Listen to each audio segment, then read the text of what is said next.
আপনারা খিতাফররা বালানি জিয় মাশাআল্লাহ মাশাআল্লাহ তাবারাকাল্লাহ আল্লাহ কবুল করো। আমি এবছর বিভাগীয় পর্যায়ে প্রোগ্রামগুলোতে যাচ্ছি, প্রতিটা বিভাগে একটা করে প্রোগ্রাম।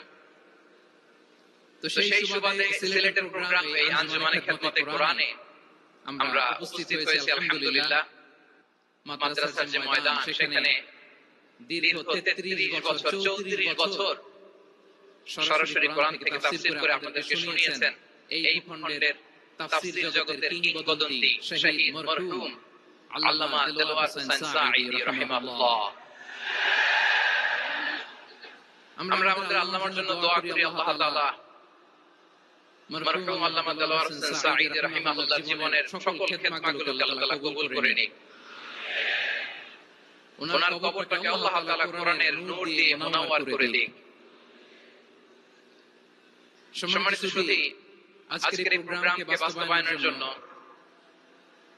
এখানকার সিটি কর্পোরেশনের কথা আমি শুনেছি, ওনারা খুব কোঅপারেট করেছেন। প্রশাসনের ভাইরা দিন রাত এক করে কাজ করেছেন। আইন শৃঙ্খলা বাহিনী, সেনাবাহিনী, র‍্যাব, বিজিবি, ডিবি, গোয়েন্দা সংস্থা থেকে শুরু করে সবাই অত্যন্ত পরিশ্রম করেছে এবং আঞ্জুমানে খেদমতে কোরআনের যে সুপারস্টার ভলান্টিয়ার্স ভাইরা, আমি আসার পর থেকে দেখেছি এয়ারপোর্টের রিসেপশন থেকে শুরু করে সিকিউরিটি প্রোটোকল এবং আমাদেরকে মঞ্চ পর্যন্ত নিয়ে আসা পর্যন্ত আমি দেখছি অসাধারণ পারফরম্যান্স তাদের। আমি আমার অন্তরের অন্তঃস্থল থেকে আঞ্জুমানে খেদমতে কোরআনের ভলান্টিয়ার্স ভাই যারা আছে তাদেরকে আমি শুকরিয়া জানাই।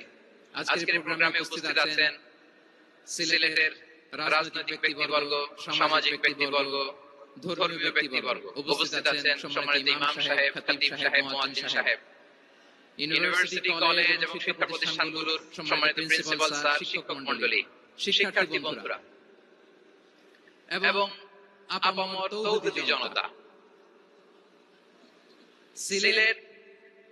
সিলেটের নাম বললেই হযরত শাহজালাল শাহ কোরআনের রাহিমাহুল্লাহর নাম চলে আসে, ঠিক কিনা বলেন? শাহজালাল শাহ কোরআনের পুণ্যভূমি। অনেক আল্লাহর ওলিরা এখানে শুয়ে আছেন। এই পুণ্যভূমিতে শুয়ে আছেন আল্লামা আব্দুল লতিফ সাহেব ফুলতুলি রাহিমাহুল্লাহ, ঠিক কিনা বলেন? কেরাতের উপরে ওনার অনেক খেদমত গোটা বাংলাদেশ ব্যাপী। আল্লাহ এই খেদমতগুলোকে কবুল করুক। আমরা পড়ি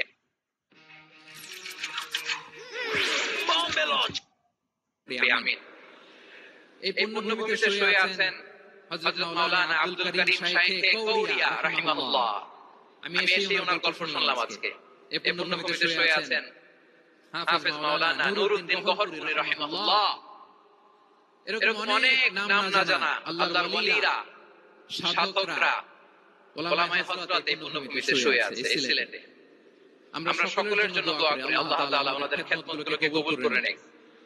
কোরআনের নূর দিয়ে তাদের কবরগুলোকে আল্লাহ তাআলা মুনাওয়ার করে দেক। আমরা সবাই পড়ি আমিন। প্রিয় ভাইরা, আপনারা সবাই ভালো আছেন? এবং আগের যে প্রোগ্রাম দুটো করেছি তার চেয়ে অপেক্ষাকৃত সেগুলো খুব সুন্দর অর্গানাইজ ছিল। সিলেটের প্রোগ্রামকে আরো বেশি গোছালো মনে হচ্ছে আমার, খুব গোছালো, ওয়েল অর্গানাইজড। মাশাআল্লাহ মাশাআল্লাহ তাবারাকাল্লাহ। আমি চাইবো এখন যেমনি আপনারা খুবই সুশৃঙ্খল, শেষ পর্যন্ত সুশৃঙ্খল থাকবেন। অলমোস্ট সবাই চুপচাপ। এখানে হয়তো একটু ক্রাউড হয়েছে, মেহেরবানি করে আপনারা শান্ত হয়ে বসবেন, শান্ত হয়ে বসবেন। জি, এই তো শান্ত হয়ে যাচ্ছে। মাশাআল্লাহ, সিলেটের ছেলেরা অনেক স্মার্ট। মাশাআল্লাহ, they are very smart. মাশাআল্লাহ। And I see most of the audience are the Gen Z of Sylhet. And the Gen Z are very smart. আমি বলেছি তাদের ইশারা দিলেই হয়, ভেঙে বলা লাগে না। সো এই যে এই পাশে যে একটু শাউট ক্রাউড দেখা যাচ্ছে, আমার মনে হয় থেমে যাবে এখন। মাশাআল্লাহ, এই তো very smart. মাশাআল্লাহ, ঠিক আছে। জি, অনেক বড় পাবলিক ইভেন্টগুলোতে আমি যেমন চাই, আপনি যেমন চান ওরকম হবে না। এখানে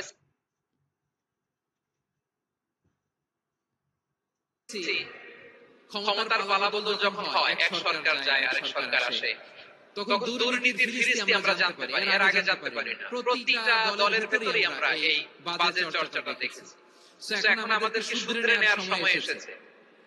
এটা এই সুন্দর সময়, নতুন প্রভাতের বাংলাদেশ, নতুন ভোরের বাংলাদেশ, এই সময় আমরা কাদা ছড়াছড়ি যেন না করি। আমাদের শপথ নেওয়ার সময় এসেছে। প্রতিটি দল, নিবন্ধিত 48টি সবগুলো দলের এখন শপথ নেওয়া উচিত যে আমরা কোনোদিন আর চাঁদাবাজি করব না, টেন্ডারবাজি করব না, দখলবাজি করব না। আমরা সবসময় দেশের পক্ষে থাকব, সবসময় দেশের পক্ষে থাকব। সেই কথাগুলো ছিল ভেরি জেনারেল। যে কথাগুলো আমরা জেনারেলি বলি, এগুলো জেনারেলি আপনারা নেবেন। আমার রাজনীতিবিদ বন্ধুদের কাছে এটাই আমার কামনা। আর এই জাতীয় বার্তা যখন আমরা দেই, তখন যদি আপনি বলেন যে পারলে রাজনীতিতে আসেন, পারলে দল করে দেখান, এটা হইল? আমি কি এর কোনো কথা বলেছি? না। আমি একজন মুফাসসিরে কোরআন, আমি একজন আলেম, এর বাইরেও আমার সবচেয়ে বড় পরিচয় আম আ সিটিজেন অফ বাংলাদেশ। আমি বাংলাদেশের একজন সাধারণ নাগরিক। আমার দেশের যে কোনো সমস্যা, যে কোনো ইনকনসিস্টেন্সি, অসঙ্গতি নিয়ে মত প্রকাশের স্বাধীনতা আমার আছে না নাই? আপনারাই তো বাক স্বাধীনতার কথা বলেন, ফ্রিডম অফ স্পিচের কথা বলেন, বাক স্বাধীনতার কথা বলেন। আপনারাই যদি আবার কোন মন্তব্যের কারণে বলেন যে রাজনীতির মাঠে আসেন, দল করেন, দেখি কতটুকু পারেন, এটা ঠিক হবে না। তাই প্রিয় ভাইরা, আসুন আমরা দল মত নির্বিশেষে কাঁধে কাঁধ মিলিয়ে সোনার বাংলাদেশ গড়ি, দুর্নীতি মুক্ত বাংলাদেশ গড়ি, যে বাংলাদেশের জন্য রক্ত দিয়েছে আবু সাঈদ, যে নতুন ভোরের বাংলাদেশের জন্য রক্ত দিয়েছে মুখ ভরা, যে নতুন বাংলাদেশের জন্য রক্ত ঝরিয়েছে 24-এর যে গণঅভ্যুত্থানের প্রত্যেক শহীদের আওয়াজ করে বলে ঠিক কিনা? আল্লাহ তাআলা আমার দেশকে তুমি নিরাপদ করো, শান্তিময় করো। আমরা যেন স্বাধীন, সার্বভৌম বাংলাদেশে মাথা উঁচু করে বিশ্ব দরবারে দাঁড়াতে পারি। আল্লাহ তুমি তৌফিক দান করো। আওয়াজ করে সবাই পড়ে আমিন। প্রিয় ভাইরা, আমি আর কাল বিলম্ব না করে আসুন সরাসরি মহাবিশ্বের মহাগ্রন্থ, মহাবিশ্বয় মহাগ্রন্থ আল কোরআন আল কারীমের তাফসীর শুনি। আমি আজকের এই চমৎকার রজনীতে আলোচনা করবার জন্য সূরাতুল আহজাবের 45-46 এই দুটি আয়াতকে চুজ করেছি। এই দুটি আয়াতের আলোকে কিছু কথা আপনাদের সাথে শেয়ার করব। আওয়াজ করে পড়ুন ইনশাআল্লাহ। তার আগে আসলে দেখে নিই আপনারা কে কোথা থেকে এসেছেন। আপনারা সুনামগঞ্জ জেলা থেকে কারা কারা এসেছেন দেখি। সুনামগঞ্জ, মাশাআল্লাহ, মাশাআল্লাহ।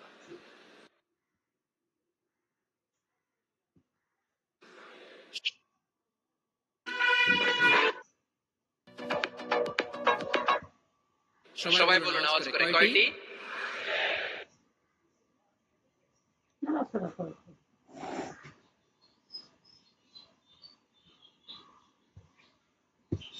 পাঁচটি বৈশিষ্ট্যের কথা আল্লাহ তাআলা এই আয়াত দুটিতে উল্লেখ করেছেন।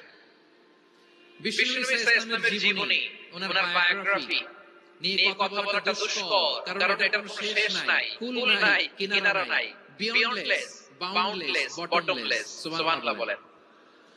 কারণ তিনি তো এমন নবী যিনি হ্যাঁ বললে এটা শরীয়তে হালাল হয়ে যায়। নবীর মুখ দিয়ে যদি বের হয় হ্যাঁ, নাম, ইয়েস, তাহলে এটা হালাল।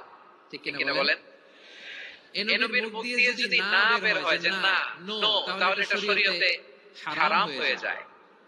কেমন নবী আমরা পেয়েছি যিনি হ্যাঁ বললে হালাল, না বললে হারাম, যিনি সাব্বাবা এই আঙ্গুলি উপরের দিকে উঁচু করলে চাঁদ ভেঙে দুই টুকরা হয়ে যায়, যে নবী জমিন থেকে পা উঁচু করলে আল্লাহর আরশে মেরাজে চলে যায়।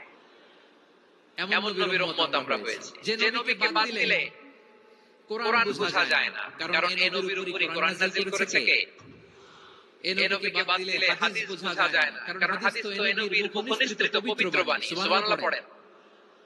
এই নবীকে বাদ দিলে জান্নাত চিনা যায় না, কারণ জান্নাত তিনি চাক্ষুষ দেখে এসে আমাদেরকে মেরাজ শেষে বর্ণনা করে শুনিয়েছেন।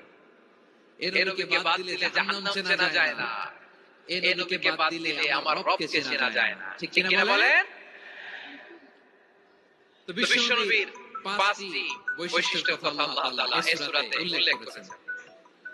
আল্লাহ রাসূল সাল্লাল্লাহু আলাইহি ওয়াসাল্লাম যখন মক্কাতে দাওয়াত দিচ্ছিলেন, মক্কার কুরাইশরা নানাভাবে বিষ্ণু ইসলামকে কষ্ট দিচ্ছিল, নানাভাবে ট্যাগিং করছিল, মিথ্যা অপবাদ দিচ্ছিল। কখনো কখনো তারা বিষ্ণুনবীকে বলছিল মিথ্যাবাদী, কাযযাব।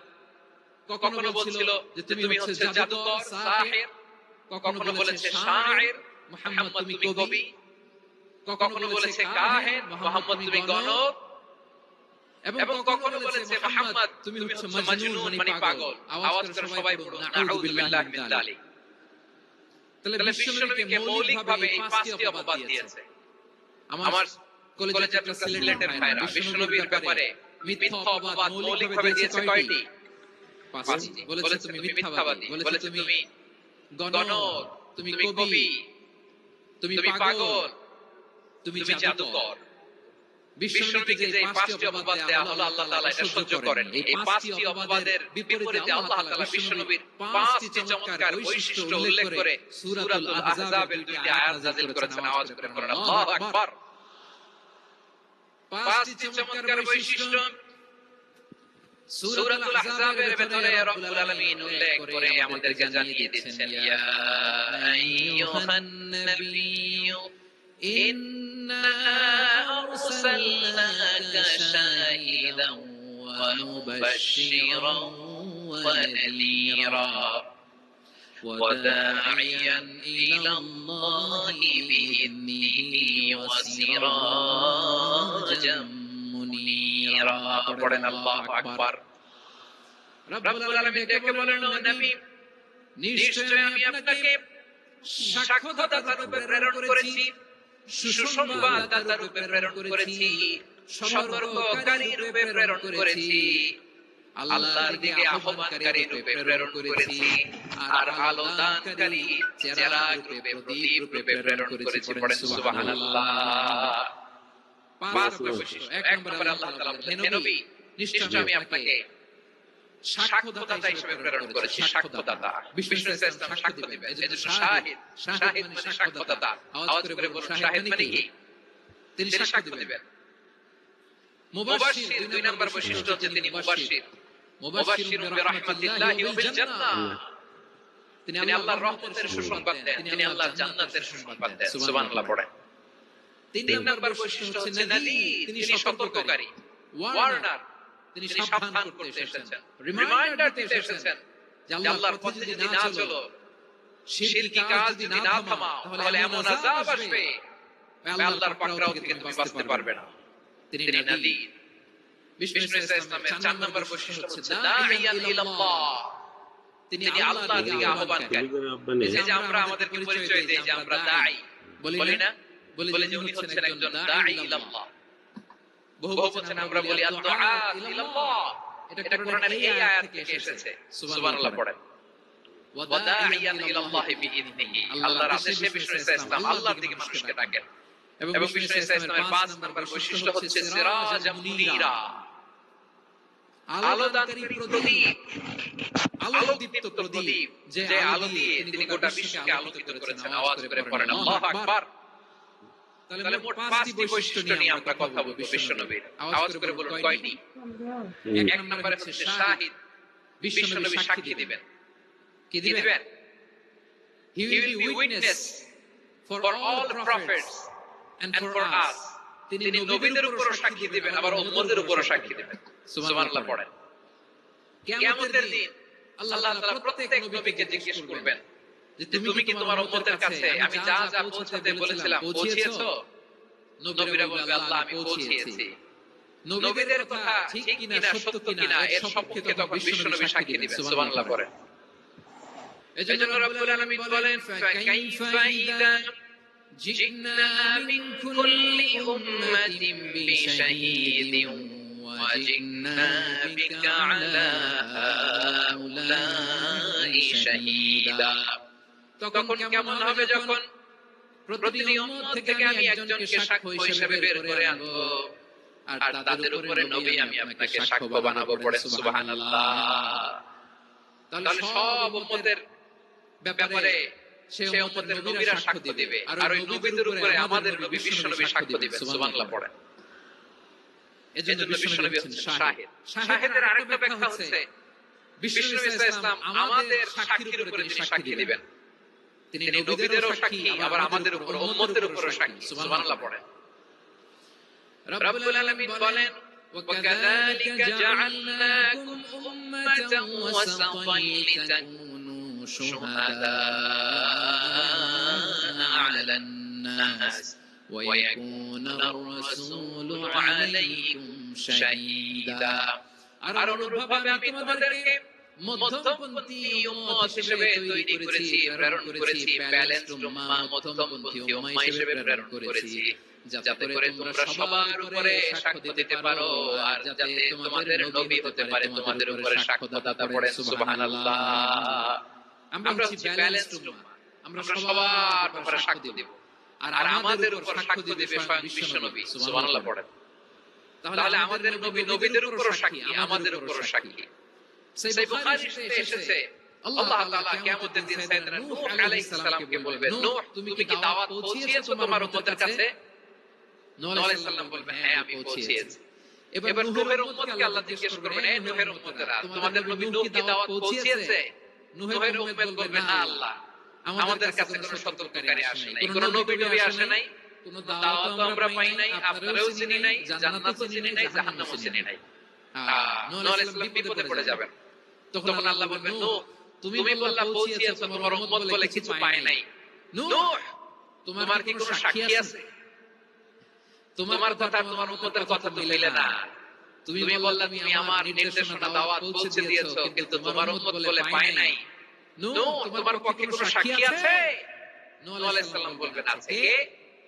উম্মতে মুহাম্মদ। তখন আমরা বলবো, আল্লাহ, আল্লাহর নবী নূহ আলাইহিস সালাম তিনি আপনি যা যা বলেছেন ঠিক তা তার উম্মতের কাছে পৌঁছে দিয়েছেন। এবার নূহের উম্মতের সাথে আমাদের ঝগড়া লাগবে। তারা বলবে, তোমরা আসছো আমাদের হাজার হাজার বছর পরে, তোমরা কি করে জানলা? তোমাদের সাক্ষী কর্তব্য হবে না? আমরা তখন বলবো, আমাদের কোরআনে তোমাদের নবীর নামে আল্লাহ তাআলা একটা সূরা নাযিল করেছেন, সূরাতে নূহ। আওয়াজ করে পড়ুন আল্লাহু আকবার। আমরা বলবো, আমাদের কোরআনে তোমাদের নবীর কথা আল্লাহ আমাদেরকে জানিয়েছেন, দিন রাত এক করে তোমাদের কাছে তিনি দাওয়াত পৌঁছেছেন। তোমরা কানের মধ্যে হাত দিয়ে রাখতা, চেহারাটা কাপড় দিয়ে ঢেকে রাখতা, আল্লাহর নবী নূহকে পিটিয়ে ছালা দিয়ে পেঁচিয়ে তোমরা পাহাড়ে তুলে রেখে আসতা, সব আমরা জানি। আমরা যখন বলবো এই কথা, নূহের উম্মত চুপসে যাবে। তখন আমরা সত্য বলেছি কিনা এটা আল্লাহ তাআলা জানতে চাইবে বিশ্বনবীর কাছে। তখন বিশ্বনবী আমাদের পক্ষে সাক্ষী দিবেন। আওয়াজ করে বলেন আল্লাহু আকবার। এজন্য আল্লাহ বলেন, নবী আপনি হচ্ছেন সাক্ষ্যদাতা, সব নবীদের উপর আপনি হবেন সাক্ষী, আবার আপনার উম্মতের সাক্ষীর উপর আপনি হবেন সাক্ষী। তার মানে নবী গো, কিয়ামতের কঠিন ময়দানে আপনি হবেন রাজসাক্ষী। বিশ্বনবী কি সাক্ষী? আওয়াজ করে বলেন, রাজসাক্ষী, সব সাক্ষীর বড় সাক্ষী। এজন্য বিশ্বনবীকে আল্লাহ তাআলা প্রথম যে বৈশিষ্ট্যটা দিয়েছেন সেটা হচ্ছে শাহিদ। তিনি সাক্ষ্যদাতা, witness for all messenger of God and for all of us. সুবহানাল্লাহ পড়েন। তাহলে এক নাম্বার বৈশিষ্ট্য বুঝতে পেরেছেন? বুঝতে পেরেছেন সবাই? মাশাআল্লাহ। এদিকে কি ভাই? এই যে জেনজি অফ সিলেট, কি তোমরা বসো না, দাঁড়াও না, যাও না, আসো না, চলে যাবা? এই লক্ষ মানুষ ঠেলে তোমরা যেতে পারবা? হ্যাঁ?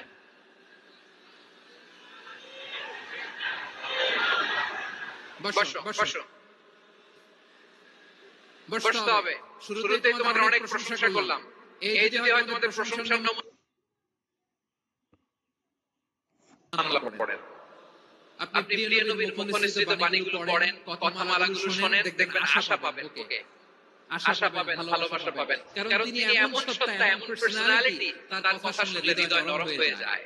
মনে হয় হৃদয় খুলে তারে দিয়ে দেই, সব কথা যেন তারে বলা যায়। আওয়াজ করে বলেন ঠিক কিনা? সে কোন বন্ধু বলো বেশি বিশ্বস্ত, সে কোন বন্ধু বলো বেশি বিশ্বস্ত, কার কাছে মন খুলে দেয়া যায়, কার কাছে সব কথা বলা যায়, হওয়া যায় বেশি আশ্বস্ত। তার নাম আহমদ, বড় বিশ্বস্ত। সে কোন বন্ধু বলো বেশি বিশ্বস্ত? কার কাছে মন খুলে দেয়া যায়, কার কাছে সব কথা বলা যায়।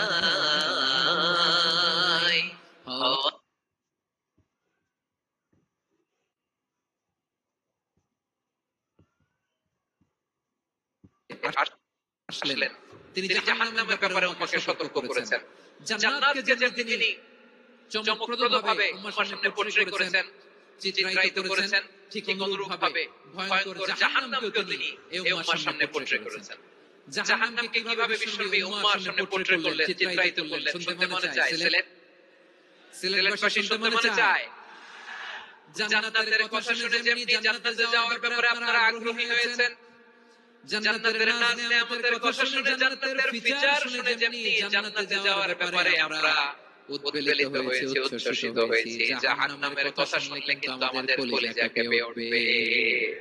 কিভাবে বিশ্বনবী পোর্ট্রে করলেন? বিশ্বনবী বলেন, নারুম হাযিহি আল্লাতী ইউকিদু ইবনু আদম জুজউন মিন ৭০ জুজআন মিন হাররি জাহান্নাম। ও আমার উম্মতেরা, তোমরা যে রান্না করে যে আগুন দিয়ে রান্না করো, তোমরা কি ভেবেছো জাহান্নামের আগুন ওই রান্না করার আগুনের মতো না? আপনারা কি চেনে যে রান্না করেন, রান্না করার আগুন আর জাহান্নামের আগুন তো একই না? সিলেটের ভাইরা বুঝে থাকলে উত্তর দেন। কি চেনেন রান্না করার আগুন আর জাহান্নামের আগুন এক না? একরকম। বিশ্বনবী বলেন, জুজউন মিন ৭০ জুজআন মিন হাররি জাহান্নাম। জাহান্নামের আগুন দুনিয়ার আগুনের চেয়ে কমপক্ষে ৭০ গুণ বেশি তেজওয়ালা। জাহান্নামের আগুনকে আল্লাহ নাম দিয়েছেন নারুল্লাহ। এটা আল্লাহর আগুন, নারুল্লাহিল মুকাদ্দা আল্লাতী তাত্তালিউ আলাল আফইদা, যেটা কলিজার মধ্যে যে ধরে যায়। দুনিয়ার আগুন হাতে লাগলে হাত জ্বলে, পায়ে লাগলে পা জ্বলে। জাহান্নামের আগুন দেহের যেই জায়গায় লাগুক না কেন, সাথে সাথে কলিজাটা জ্বলে ছাই হয়ে যাবে। নারুল্লাহিল মুকাদ্দা আল্লাতী তাত্তালিউ আলাল আফইদা, জাহান্নামের আগুন গায়ে লাগলে আপনার কলিজা পুরো ছাই হয়ে যাবে। ওই জাহান্নামে আমরা যেতে চাই? আমরা তো সবাই মিলে নাশিদ গাইলাম, জান্নাতে আমরা একা যাব, সবাই মিলে যাব। ওই জাহান্নাম থেকে সবাই মিলে বাঁচার দরকার আছে না নাই?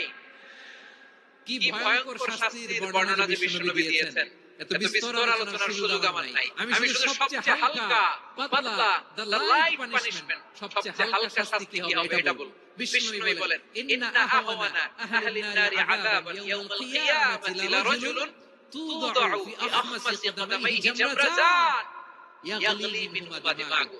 জাহান্নামের সবচেয়ে হালকা আযাব কি হবে শোনো। সবচেয়ে ভারী না হালকা? সবাই বলে জাহান্নামের সবচেয়ে কঠিন আযাব না হালকা?